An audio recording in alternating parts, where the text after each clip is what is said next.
আসসালামু আলাইকুম। শুনছেন সংবাদ শিরোনাম। আখাউড়ায় লক্ষাধিক টাকার ইয়াবা সহ নারী আটক। এখন শুনবেন বিস্তারিত। ব্রাহ্মণবাড়িয়া আখাউড়া রেলওয়া থানার ব্রাহ্মণবাড়িয়া রেলওয়া পুলিশ ফাঁড়ির একটি বিশেষ অভিযানে 400 পিস ইয়াবা ট্যাবলেট সহ এক নারী মাদক ব্যবসায়ীকে গ্রেফতার করা হয়েছে। শনিবার সন্ধ্যায় ব্রাহ্মণবাড়িয়া রেল স্টেশনের 2 নম্বর প্ল্যাটফর্মের নিচে ফুটওভার ব্রিজের পাশে এই অভিযান চালিয়ে 400 পিস ইয়াবা সহ এই নারী মাদক কারবারিকে আটক করা হয়। আটক নারী মাদক ব্যবসায়ী মোসাম্মদ লাকি আক্তার জেলার কসবা উপজেলার গোবিন্দপুর গ্রামের বাসিন্দা। তিনি মৃত ইসমাইল মিয়ার কন্যা এবং আমির হোসেনের স্ত্রী। পুলিশ জানায়, অভিযানের সময় পুলিশের উপস্থিতি টের পেয়ে পালানোর চেষ্টা করলে তাকে তাৎক্ষণিকভাবে গ্রেফতার করা হয়।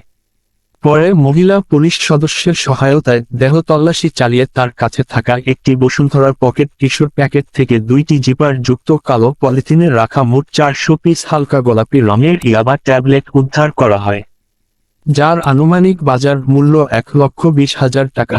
আখাউড়া রেলওয়া থানার officer in charge OC S M. Shafiqul Islam জানান, গোপন সংবাদের ভিত্তিতে রেলওয়া থানার এসআই সুব্রত বিশ্বাস সঙ্গীয় ফোর্স সহ অভিযানে চালিয়ে ইয়াবা সহ গ্রেফতার করে মাদকদ্রব্য উদ্ধার ও নারী মাদক ব্যবসায়ী গ্রেফতারের ঘটনায় সংশ্লিষ্ট মাদকদ্রব্য নিয়ন্ত্রণ আইনে একটি মামলা দায়েরের প্রক্রিয়া চলমান রয়েছে।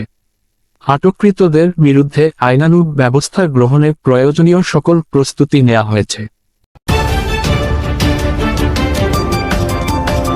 ব্রাহ্মণবাড়িয়া 24.নিউজ।